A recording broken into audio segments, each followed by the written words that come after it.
Lacey Evans has seemingly confirmed her WWE departure via a series of social media posts and bio changes. What the ratings for Monday's edition of Raw on USA Network. Mustafa Ali seemingly goes back to a gimmick that was scrapped by WWE nearly 2 years ago.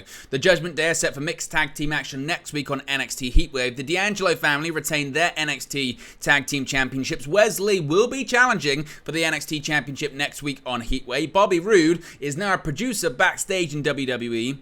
Details on what he's doing with that. Plus, The Rock's daughter Ava is set for her in-ring singles debut next week.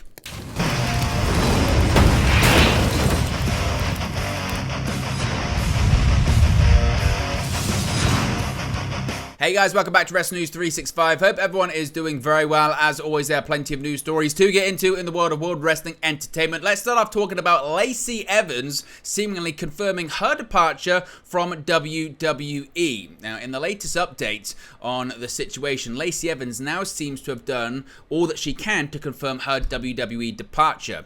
As we've previously covered, and this is some more detail surrounding this, Evans has changed her social media handles to Limitless Macy Estrella Cadillac being her real name, and posted on Instagram that when the clock strikes 12, we'll be addressing her as Macy Estrella, again using her real name.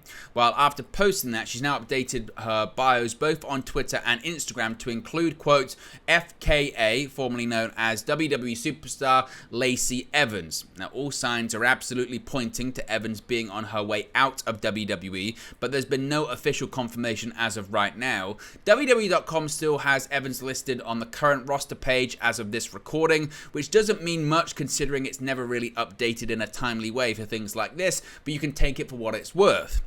And of course, if she is leaving, we don't know yet whether it was a case of her asking for her release and it being granted, WWE choosing to release her without her requesting it, or just a contract expiration. Again, we'll have to wait and see when it comes to any more details that come out about that. Again, just for whatever you think it's worth at this point, Evans has liked a tweet from a fan that said, quote, if rumors of Limitless Macy asking for her WWE release are true, then good for her. They didn't deserve her anyway. She proved to be one of the best heels in the women's locker room, and they've constantly dropped the ball on her from the end of the Sassy Southern Belle onward. When there are any official updates and details, we'll let you know and make that clear, but as for right now, all of the signs just point to her having a departure from WWE. So what are your thoughts on this? What do you think Lacey Evans' legacy is in WWE? What do you think of the numerous gimmicks they try to have her portray? What are your thoughts on having her switch babyface and heel a million times as well? What are your thoughts on her possibly exiting WWE? And what are your thoughts on her career in WWE up until this date? Now let's talk about Monday Night Raw. Let's talk about the ratings for Raw, because Raw actually dipped in the ratings and it's the lowest total viewership in around 2 months. Despite the long-awaited bout between Trish Stratus and Becky Lynch, Raw dipped in the ratings on Monday. WrestleNomics is reporting that Monday's Raw was viewed by an average of 1.757 million viewers overall, its lowest mark since June 12, and a 7% drop from last week's episode. The coveted 18 to 49 demographic dropped 10% from last week, with only 713,000 viewers in that age group tuning in, the lowest since July 31st.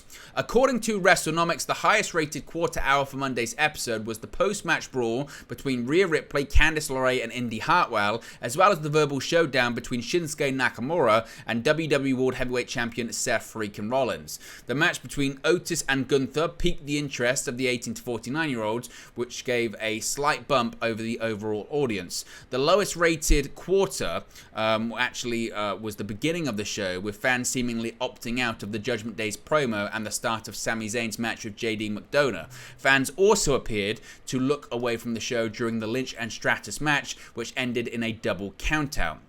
The main event of Raw saw Cody Rhodes defeat the Judgment Day's Finn Balor after hitting Balor with Damian Priest's Money in the Bank briefcase. Priest had attempted to slide Balor the briefcase but ended up overshooting and giving it to Rhodes. Now, the latest rating news comes after last Friday's episode of SmackDown also took a hit when it comes to the ratings, due in part to the preemption by NFL preseason football. So what are your thoughts on the ratings? And again, what are your thoughts now that we're getting through the summer into the fall, when obviously more sport begins to be played out on on Monday nights. Now, Mustafa Ali has actually reverted to a gimmick that never actually made it to the air. It's certainly a case of better late than never for Mustafa Ali. A few years after his New America storyline was nixed by WWE, Ali brought back elements of a similar character on last night's NXT, delivering a passionate speech where he declared himself as the NXT North American champion the people deserve. Ali called out current champion Dominic Mysterio for disrespecting family values and for being a convicted criminal, while stressing that the people of North America deserved a better representative as champion. Quote, "They deserve someone who's a champion both inside and outside the ring," Ali said. "I am the North American champion that we need. I will elevate the North American Championship to unparalleled heights, all while inspiring millions across the continent so that they too can do incredible things the right way." Ali, resembling a voice timbre of a politician, asked the audience to open your ears and raise your heads and realize that the time had come for a change. "You will reach out, take my hand, and believe in a greater North American champion. Believe that in Ali you can trust," he concluded. Now, as I mentioned, this was a gimmick that was previously pitched by Ali. Ali debuted a similar character on the October 29, 2021 episode of SmackDown, where following a loss to Drew McIntyre, he called out fans for not accepting him due to his last name. A week later, he shared an unreleased vignette via Twitter where he preached the need for a new America while dressed in a suit. Subsequently, Ali revealed that he wanted to bring a beautiful vision to life, but his political character was deemed controversial and therefore scrapped by WWE. Shortly thereafter, Ali reportedly had an argument with Vince McMahon, which led to him asking for his release. While he was never granted his wish, he remained off WWE programming through November 2021 until his return on the April 25 edition of Raw last year. In recent months, he's been a regular fixture on the NXT brand. So what are your thoughts on Ali bringing back this character that never really made it to television? Can this work for Ali going forward? Let me know your thoughts about it in the comment section below.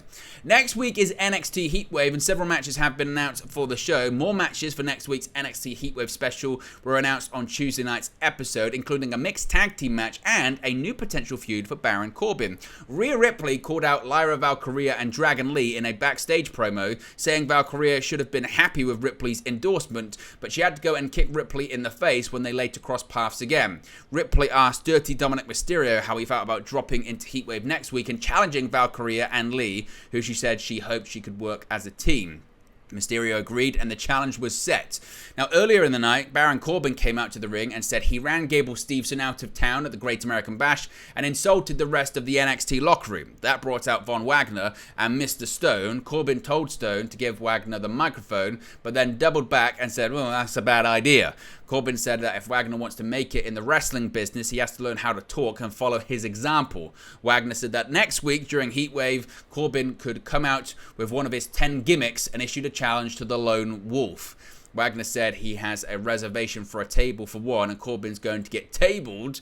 Corbin then went after Wagner and he bounced off the announce desk before battling back. The two had to be separated by security and the match is on for Heatwave. Also set for next week's special, Ilya Dragunov will take on Trick Williams. There will also be an NXT Championship match that we'll get to shortly. Speaking of championships, last night the D'Angelo family retained their NXT Tag Team Championships with a bit of help from the returning Creed brothers. The family was able to sneak out a victory over the Dyad on Tuesday, but they weren't able to overcome the Cult and the tag team on their own. On this week's NXT, Diamond Mine's Ivy Nile distracted the Schism while two masked men who revealed themselves to be Brutus and Julius Creed helped level two Schism henchmen, giving Tony D'Angelo the opportunity to get the pinfall on Rip Fowler and retain the titles. The interference complicates the already tangled tag team division in NXT as the Dyad can call the family's win into question while the Creed brothers can lord their aid over the tag team champions. The Dyad and the Creed brothers have been odds for quite some time now, with the D'Angelo family seemingly caught in the middle last week on NXT. The family have been champions since the Great American Bash on July 30, defeating Gallus at Cedar Park, Texas to begin their first reign as tag team champions. The reign also marks the first titles that both D'Angelo and his tag team partner Channing Stacks Lorenzo have had during their WWE careers. Now, speaking of championships, as I mentioned, next week at NXT Heatwave, we've got an NXT Championship match that is now official. Wesley has shaken off losing his NXT North American Championship to Dominic Mysterio and is now poised for greater glory. Lee bested the giant Dijak on Tuesday night's NXT, flattening the former Retribution member with a corkscrew senton to earn the right to challenge NXT champion Carmelo Hayes on next week's special Heatwave episode. Lee was assisted by Eddie Thorpe, who distracted Dijak long enough for Lee to get the better of the bigger superstar on the outside before sliding him into the ring for the victory. Tuesday night's episode ended with Lee and Hayes meeting face-to-face in the ring, with the challenger vowing to prove his doubters wrong next week and the champion by quoting iconic hit Waterfalls by TLC. Lee and Hayes won't be involved in the only title match on Heatwave. Noam Dar and Nathan Fraser will compete to determine who is the one true NXT Heritage Cup champion. Hayes' right-hand man Trick Williams will also have his hand full as he faces Ilya Dragunov, with the former NXT UK champion looking to get some revenge for the role Williams played in costing him the NXT championship at the Great American Bash. Now let's talk a little bit more about the main roster here, specifically Bobby Roode, because Bobby Roode is now working as a producer in WWE. Roode has been out of action since June 2022 and has undergone multiple neck surgeries during his WWE hiatus. The former US champion took to social media back in May to confirm that he had undergone a C4-5 cervical fusion following his previous C5-C6 fusion in November of 2022. However, after being noted as shadowing backstage producer Jamie Noble for the latest episode of SmackDown, Roode also served as a producer for a big block on this week's edition of Raw. According to Fightful Select, Roode was listed as a producer alongside P.T. Williams for the Alpha Academy and Imperium block of matches, both Chad Gable and Ludwig Kaiser and Gunther vs. Otis. The report also noted that before the show, Roode was the solo producer for the match between Ricochet and Tommaso Ciampa for WWE Main Event, which was taped before Raw. This would be the first time Roode has produced a match on his own rather than shadowing or being alongside a full-time producer. Nick Aldis has also been in a similar role to Roode recently, but Aldis wasn't listed for anything at Raw this past week. Finally, Ava is set to make her singles in-ring debut next week, the daughter of The Rock, of course. In an online exclusive, NXT star Ava has challenged an NXT star to a singles match. Marking her first singles match in WWE, Ava has challenged Ivy Nile after last night's show saw the Creed brothers and now interfere in Schism business yet again. In the clip, Ava challenges Ivy Nile to a match at next week's NXT Heatwave, which in her estimation will leave the Creed brothers no choice but to reveal themselves once they see the beating Ava is putting on Nile. So it looks like she's going to have her in-ring debut next week. But there you go, guys. This latest WWE news for you. Be sure to smash a like on the like button. Be sure to subscribe, bottom right-hand corner. As always, let me know your thoughts in the comment section below, and I'll speak to you again very, very soon. Hey guys, thank you for watching, listening, streaming, or however you come across this video today. Be sure to click on the video on the right there to watch our next video, or click the bottom there to subscribe, or the bottom right hand corner. Thank you very much, and I'll speak to you again very soon.